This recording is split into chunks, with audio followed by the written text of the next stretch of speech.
From Mexico, Tijuana. This is a proper TJ vlog now, where I show the highlights of the city from a rooftop vantage in Tijuana, Baja California. We have the hustle and bustle of a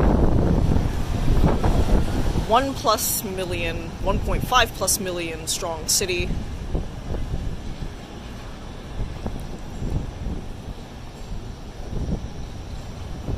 We're flying flags from all over Germany, Colombia, Jamaica. If my fun with flags is right. So here we go. This is a proper vlog, if I can muster one, because the Wi-Fi, I have to be particular about it. The Wi-Fi only works strongly in areas that I would prefer to be out of, for example, the hot sun. But here we go. At least we have a street view of Centro tail ends. Centro is more where that taxi is turning. I'm a little bit on a side street here. And here we go back up again. Am I gonna try to pull the Wi-Fi another way, or do I have to be resigned to Wi-Fiing from this spot? I'm thinking about it.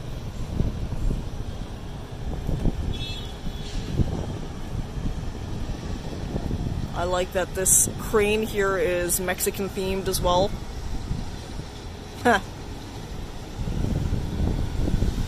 Okay. So this could get rather dangerous if I just stand here like this. I'm going to go in through the crowbar area and flip it around for me. Yeah, there we go. So I'll maybe vlog from this vantage point here. Let's see if I can get anything better than that. For example, can I get in the shade at least? Yes, I can. Can I pan wide a little? Well, I'm in the shade. It is what it is. I'm just gonna walk back gently and slowly while checking on the Wi-Fi situation here. Gently and slowly. Gently and slowly. Maybe if I hug the building, I'll be fine. Here I am. I've got these rec quarters all to myself. I attempted yesterday to vlog from the hammock, but the Wi-Fi was acting up, playing games. I think this is probably as far as I go, but then vlog quality is lower with my face in the shadows. How am I going to do this? I want to be in the shadows. I am going to pull this chair here and pull it in front so that I can get the Wi-Fi from here. I have to be close to the building, and I'm wobbling already. So maybe this is a corner that I can settle in to vlog about whatever I want to vlog about, if anything at all. I wanted to vlog from the hammock, but I think the hammock is too adventurous, too much. Here's a bit more of a wide. There we go. Okay, so I alluded to this yesterday, but I did a partial catch up from San Diego, or about San Diego from TJ. And now I'm going to maybe catch up on TJ. Tijuana is a stone's throw away from San Diego. So I decided to walk from San Isidro, which is the border town in the US, all the way here to Centro. Honestly, I'm making it sound gangster-er than it is. This is a short 30-minute or so walk from San Isidro to Centro. And to be completely honest, I have no clue how the border situation is working because they just let everybody in without checking passports.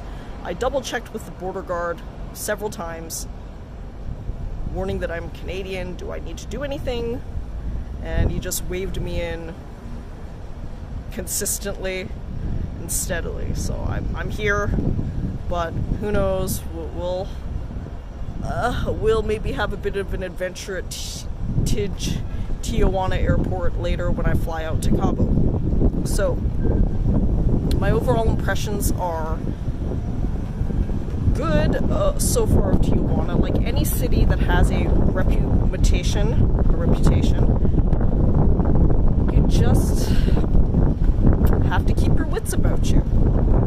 As someone who has, again, trekked and traveled all over the world, 7 continents, 101 human countries, many places, areas, cities, countries have reputations, and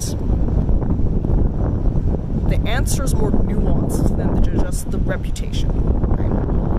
For example, I follow my Canadian State Department equivalent travel advice, and their travel advice for Tijuana and Baja California is different than that from the US State Departments.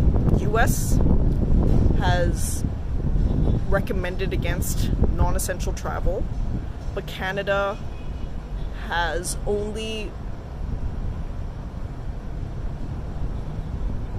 placed Mexico in what they call the high risk exercise caution category, which is the risk category that I cut countries off at. So many countries have been in that category.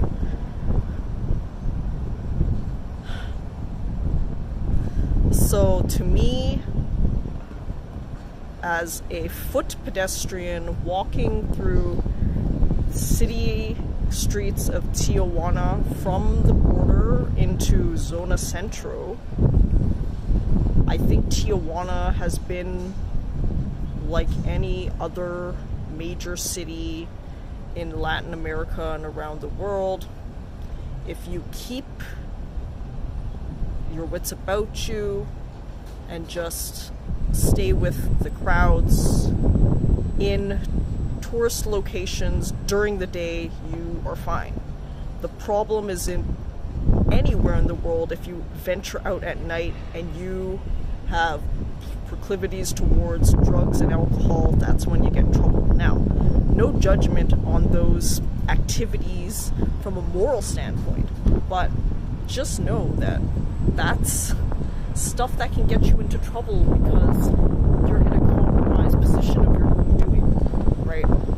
So many times people have commented to me that they think the reason why I'm still a virgin by choice is because I've never been in a drug or alcohol stupor to the point where I just do things that I never would otherwise do. My standard is I should be able to do, say, express myself the same way as if I were on substances as sober. Okay, so I'm straight edge and I've had my dalliances, one-offs with the different types of mind-altering substances, and my general opinion is that I'm confident in the steps that I take, the actions, the words coming out of my mouth, and I need no excuses, no drug-infused state, nothing to do what I want to do. I will do the shit I want to do, and that's that. I need no plausible deniability under the stupor of alcohol or other such things. Now, I know that TJ is such a place that people can lose themselves in drugs and alcohol. TJ is, after all, the homes of tequilas, and people jaunt over the border because they're lax about everything here. Really, they are. They're lax about all of that, and I doubt they even check IDs, if that's a thing here. I'm sure maybe Their mileage may vary, but from the fellow travelers that have traveled in to TJ, they've commented on how the city is relatively lax, and that's my impression of it as well. So here's another view of Centro again. Centro is quite quiet, to be honest, from what you would expect, but again, it's a Monday. Oh, sorry, gimbal. It's a Monday. So off in that corner over there, where the crane is pointing, that is Zona Centro, and Centro is where shit's happening. Now, I obviously had to walk through the entire to enter here, where I'm at right now. Even though I am just a cheap backpacker, I never drink, I never eat out much at all, I can understand why people who are into that sort of thing would find the city has its appeal and charm. Now, if I do a bit of a throwback here, it is what it is, right? Now, why am I in TJ then for such a long period of time? 7 days. No, it's because I honestly want to take things slowly, at my own pace. Sometimes even I, the adventurer that I am, likes to Netflix and chill every once in a while. Today is one of those days. I've been so far on the solo backpacking leg of the trip doing 3 on, 1 off. So I'm 3 days on, 1 day off, 3 days on, 1 day off. For 3 days, my activity schedule is packed. I'm usually doing a full working day worth when you include transportation out to my excursions and back. But 3 days on, that's about enough. Especially when I did snorkeling in cold water sites, San Francisco and San Diego. So part of traveling as an adventurer is knowing your own limits. And as much as I am the kind of person who knows my own limits, I also think that I'm good at understanding where I need to be in any point in my life. So TJ has a bit of an emotional backstory. I'm retracing the steps of a great adventurer, a mystery great adventurer. I know, I'm being cagey for a reason. I'm normally a fairly open person, but I know when to keep things close to the chest, and that's partly what I'm doing here. Trying to research and gather bits and pieces on what this great adventurer's journey through TJ was like, what they did, what they enjoyed. But in the meantime, today is a rest day for me. For sure, today's a rest day. And it's a rest enough that 15 minutes of vlogging is about good. But at least we got in some views of TJ from this side. Maybe another day I'll do a vlog on the other side when it's free. I like to vlog in what I call clean conditions, right? Conditions where I have full access without people impeding, because that's just my style, that's the way I roll, that's the way I roam. I think the fun thing about this rooftop is that this is the type of place where you could rest and still feel like you're doing something. That's what I often enjoy about places like this. For fairly low energy investment, you feel like you're part of Mexico, which I feel like now.